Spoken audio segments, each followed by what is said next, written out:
So the regular season has started. We have just finished qualifying for the Daytona 500, from the single car qualifying to find out who is on the pole, to going on to the duels to find out how the cars are lining up. And we learned a lot in these past few races, and it's going to make for an interesting 500 on Sunday. And so let's go ahead and dive into it. My name is Jordan. I'm here with Rebecca. And first of all, what did you think of Valentine's Day and the qualifying that happened there and how everything came out? I thought everybody was slow. And the car sounded weird too. The car sounded weird. They looked very slow. And then Toyotas just looked like they had nothing, and it was going to be a long season for them. Yes. So the Toyotas did not qualify well. The best Toyota was, I believe, Martin Truex Jr. And on Wednesday, he finished, what is it, like 23rd, as I was saying? Yeah. Something like that. And he was the best Toyota out there. So Toyota left a lot of room for improvement, and easily probably had some people kind of surprised and scared. Chevrolets did not have their best in qualifying. Looks like the Ford body redesign for single car qualifying on super speedways had paid off with, yes. I mean, they ran really well. Our pole winner for the front row are two Fords. Joey Logano got the pole, and Michael McDowell got second. So, according to Fox and those guys, those were two of the two Penske cars pretty much got up front because of the alliance that Front Row Motorsports has with Penske. So they did it. They did. And Joey Logano beat Michael McDowell by a good margin. And Michael McDowell was like a lot better than the rest of the field. So the Fords definitely had a lot more speed for qualifying. They snapped. I think I saw it was Alex Bowman's 7th straight front row start. Yeah. For Daytona. So this will be his first time racing a 500 without starting on the front row. As he said, we haven't won from the front row before, so maybe this will be something different. Moving on to the duels. The first duel had... Well, before that, though, Jimmy Johnson didn't make it in qualifying. Yes. So, our two guys that made it in on time, or would have made it in on qualifying. So, there's six open cars that run that are not chartered. And they were David Reagan, Jimmy Johnson, Kaz Gralla, BJ McLeod, and JJ Yeley. And Anthony Alfredo. Those were the 6 cars that had to either outperform in a duel or get in on time. So, with that being said, Anthony Alfredo and David Reagan both got in on speed, is how they call it. And then the other 4 guys had to go in and try to win in. But if they were if those 2 guys were the fastest in their duel out of the 3, because they split them up, then they would go based on the duel, not their speed, and the next person would do it. Yeah. Mm-hmm. So with that being said, in our first duel, we had Anthony Alfredo, Jimmy Johnson, and JJ Yeley. Mm-hmm. They were the ones fighting for the open spot, as well as a lot of the other guys just trying to get spots. Martin Truex Jr., Tyler Reddick, Joey Logano was in that one. Corey LaJoie. It was Eric Jones. More Toyotas in that one, I would say. Well, they probably split them. More Chevrolets than Fords, definitely. Fords had the second duel.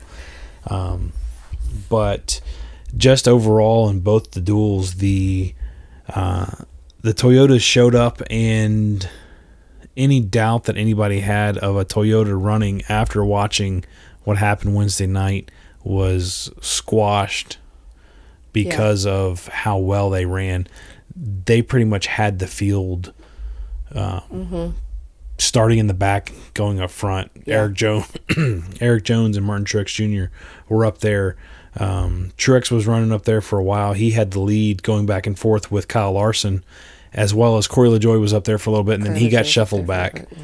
What hurt Truex was miscommunication yet again between his spotter and crew chief and himself, and not knowing when the Toyotas were pitting, and they could have been a lot worse than it was because Tyler Reddick came down on Truex and messed everything up, and then Truex ended up running 2 or 3 more laps and ran out of fuel and stalled it on the way out, which just messed up his whole time. I think he came back and finished, 7th? No, 14th. Yeah. 14th is what he finished in the duel. So he was running up first and then ended up finishing 14th, which is a shame because he had a really strong car.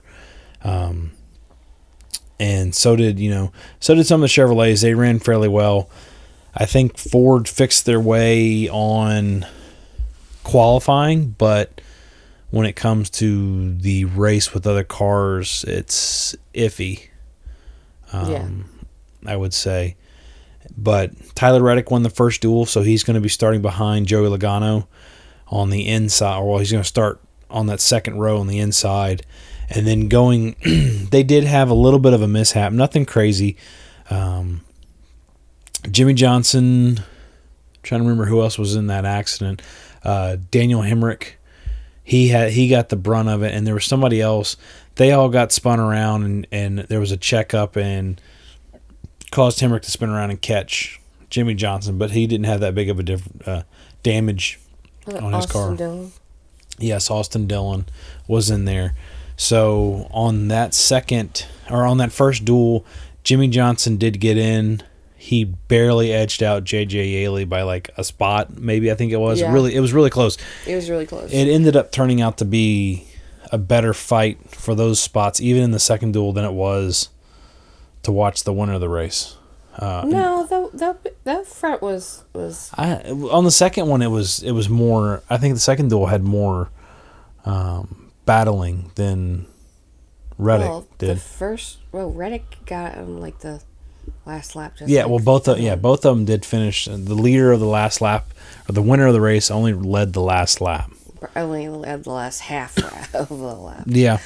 Well, I think. Anyway, going on to the second duel. So, moving on there, Michael McDowell was the one leading that one off, and then going through with that. He was leading really good, and he got a little messed up with Denny Hamlin. Denny Hamlin tried to block him and messed up, so then he dropped all the way to the back. So he finished in the back. Yeah, Hamlin's pit cycles put him towards the front. That was the only way he was going to get up there because he was non-existent. It was mostly Bubba Wallace and Christopher Bell up there running. The Toyotas yet again took the show when it came to the middle of the race, and then they had a big accident. They had a big wreck in the second duel with Ryan Blaney taking the brunt of that hit after William Byron came out and then got bumped. So Blaney came out, and then Byron came out to follow him to make a top lane. Yeah, to keep on with the top lane. And then Blaney got back down to the bottom lane. Byron was up there, and he had Kyle Busch and Keselowski behind him, and they couldn't let off enough to just, and it ended up just being a big wreck, hitting William Byron decided, I'm going to go back down, and Ryan Blaney was right there. Well, he wasn't even going to, and so he had to come back up, and then that's when the chain reaction happened, causing the huge wreck. They red flagged the race for a little bit, but then B.J. McLeod got in it. He was a big surprise. He was running third, fourth, fifth. He was leading at one point, wasn't he? No, I don't think he got to lead it. Oh, but he was up there top. I don't know if he hit top 3, but he was top 5 for a lot of that race. And if it wasn't for that accident, Yeah. Well, no, because he got shuffled back during pit stops, and that's what caused him. But he ran really well. He did. He ran really well. Unfortunately, he did not make it in to the Daytona 500. So it was B.J. McLeod and Kaz Grala and David Reagan were the three that were in duel number 2. Reagan made it in on speed, and Kaz Grala beat out B.J. McLeod to get in. And that's a crazy story because Grala didn't even make a lap on Wednesday for his qualifying. He ended up blowing the engine by shifting wrong in this shifter. And he was up in like second. Yeah, Grala did pretty decent. He did. A lot of the smaller teams surprised me with how well they were running. Now, granted, it was a duel with half the people in it, but who was one of the other guys? Justin Haley was up there, pretty decent in like top 5. Corey LaJoie once again cemented himself up there in Duel 1, but the winner of Duel 2 ended up being Christopher Bell. So you have Gibbs in 2311, aka Gibbs, running the second row behind the Penske Alliance group there. Which that'll be interesting to see because Toyotas ran a heck of a lot better. Ford, I don't think they had it too much when it came to racing with other cars. So I don't know. We'll see what happens Sunday with that race going forward. But it's something to look forward to. It looks like it's going to be a good race if they can actually handle themselves. Nobody do any boneheaded moves. Oh, there's going to be boneheaded moves. And And I know quite a few of the cars were telling other cars they had to line up a little bit more centered to the cars because they were getting some cars really loose. So I can imagine that's going to happen again during the race. Yeah, more than likely. That plus they said Denny Hamlin was on the radio talking to John Hunter because that's a new alliance for Joe Gibbs to have 2 more Toyotas there with them, and like what to do. Don't get any bright ideas. Pretty much is what Denny was saying to him. Like, get ready to push. You need to push the 20 car so they can push me, and so on. Yeah, he's only a good teammate when he wants somebody on his team to help him. Yeah, when he needs something, he's a good teammate. Going on from there, I don't know. It should make it to be pretty good. Do you still stick by what we were talking about before on who's winning the Daytona 500, or who do you think is going to win the 500 now after seeing what you've seen? I don't know. Who did I say before? I can't remember who you said. I think it's going to be... I said Christopher Bell. Yes, you did say Christopher Bell. Yeah, I think it's going to be Christopher Bell. Mm-hmm. I'm still sticking with the Toyota. It's not going to be Jimmy Johnson. No, I don't think it's going to be Jimmy Johnson. I think Jimmy Johnson's going to crash. He did not do well at all. He got lucky. He was running up there, but I think he just got up there with luck. Plus, he was in a Toyota. He got lucky, and he was really like, when he got out of the car, he was like, that was so hard. Yeah, he said he had a whole new understanding and respect for people actually getting into the race itself and not having a Hendrick power, well, not even putting all Hendrick's money underneath you, and as a lot of people think, cheating as well. Yeah, he was doing a little interview, and all I could hear was, I couldn't cheat, so I couldn't do really well. That's all I could hear. So, with that being said, that moves it forward. We're going to go into the Daytona 500 on Sunday, but we have more racing coming up. Before we get into more racing, let's go over some information that did come out over the weekend or the week that happened with truck race. We have a full-time guy running for Spire now. Rajah Caruth got himself a new truck, so he will be running the race full-time with Spire Motorsports, who has a Hendrick Alliance, as well as I think Kyle Busch runs one of their trucks every so often too, which they actually bought Kyle Busch Motorsports. Yeah. Is how Spire got their trucks set up. So that'll open that up for that.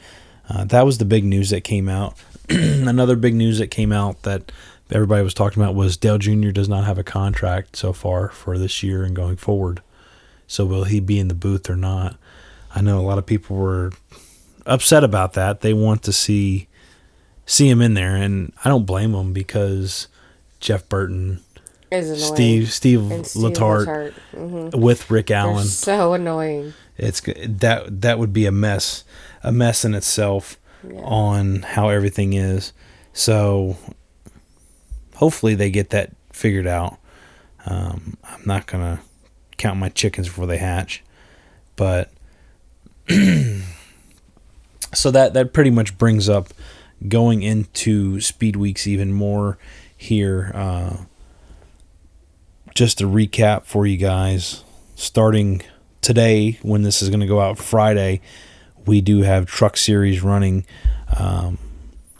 We have Cup Series practice at 5:30 on FS1. Xfinity Series practice was at 4:30 on FS1. Trucks are going to qualify at 3 p.m. And then we have the Truck Series race starting. The race day starts at 6:30. 7:30 is the race. So we'll see what happens. We'll see what happens there. That'll be interesting. I don't know. We haven't seen too many of the trucks out there yet. ARCA practiced today, and it was an Andretti who led the top part of the ARCA ARCA practice. So that'll be interesting to see. Moving on to Saturday. Saturday you're going to have Cup Series final practice at 10:30. 11:30 is Xfinity Series qualifying. Then we're going to go into the ARCA race starting at 1:30 on FS1. And then we have the Daytona race starting at 5 o'clock, the United Rentals 300 on FS1. And then Fox is just re-airing stuff. And then 2:30 is when everything starts for the Daytona 500 on Sunday, which means they'll probably start like 2:45 because 2:30 is probably going to be the prayer anthem and so on, and the start your engines. So if you're there at 2:30, you should be able to hit it and make it. And I think it's gonna be interesting to see. We'll have more to talk about after that. This is more of a in between, catch up on the duels, catch up on the qualifying to see how everything's gonna lay out. Again, if we were to have done this last night, right after the single car qualifying, I would have said that Toyotas are going to have a really bad year on how they looked. And, and then they were surprising even Harvick and Boyer in the booth on how well they did. I think Boyer was saying, he's like, kind of the same thing I'm saying. You look at them after single car qualifying, they look like junk, and then now it's like, nope, they're okay. Everything's going to be fine. Yeah, they go out and win both the duels. So, yeah, which is interesting because last year we had two Chevrolets on the front row, two Fords behind them because RFK had won the duels last year. And then this year you have two Fords on the front and then two Toyotas behind. So are we going to put our tinfoil hat on to say that NASCAR's rigged and we're going to have two Toyotas on the front row next year? Nah. So, anyway, that is all for this short weekly podcast. We will catch up at the end of next week after the Daytona 500, where we will have plenty of enough to talk about between the truck race, Xfinity race, and the Daytona 500, and we'll see who wins. So if you guys don't mind to like, comment, share, follow this podcast, it would be appreciative. And put in the comments who you guys think is going to win it on Sunday, and we will see you guys after next week after the races. Have a good one.